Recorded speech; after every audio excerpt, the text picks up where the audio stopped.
Hi guys, இந்த வீடியோவில் ஒரு ஸ்வீட் ரெசிபி தான் பார்க்க போகிறோம். ஆக்சுவலாக இது செய்ய ரொம்ப டைம் எடுத்துக்கும்.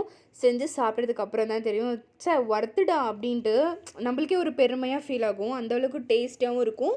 நீங்கள் ஸ்நாக்ஸ் சாப்பிட்ற மாதிரி இது ரொம்ப லாங் டைமாக வரும். நீங்கள் ப்ராப்பராக செஞ்சீங்கன்னா கொஞ்சம் மிஸ் பண்ணிங்கன்னா கூட அவ்வளோதான் ஃபீல் பண்ணுவீங்க, டிசப்பாயிண்டட் ஆகிடும். என்னடா இப்படி சொதப்பிட்டோமே அப்படின்ட்டு. ஸோ இது பெரிய வீடியோ, ஆக்சுவலாக ரொம்ப அதிகமான ப்ராசஸ் இதுக்கெல்லாம். நான் இதோட வீடியோ வந்து நெக்ஸ்ட் ஒரு போஸ்ட்டில் நான் கண்டிப்பாக உங்களுக்கு ஷேர் பண்ணுறேன்.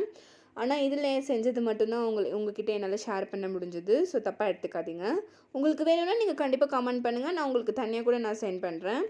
ஒன்றும் அப்படி பார்த்து பார்த்து பக்குவமாக எங்கள் அம்மாவுக்கும் எங்கள் அக்காவுக்கும் தான் எங்கள் அம்மி செஞ்சு எடுத்துகிட்டு போனாங்க ஊருக்கு. அவ்வளோ டேஸ்ட்டாக இருந்தது, ரொம்ப பிடிக்கும். இதெல்லாம் முஸ்லீம்ஸ் அடிக்கடி செய்ய மாட்டாங்க, ஏன்னா இதுக்கு ரொம்ப ஹார்ட் ஒர்க் தேவை.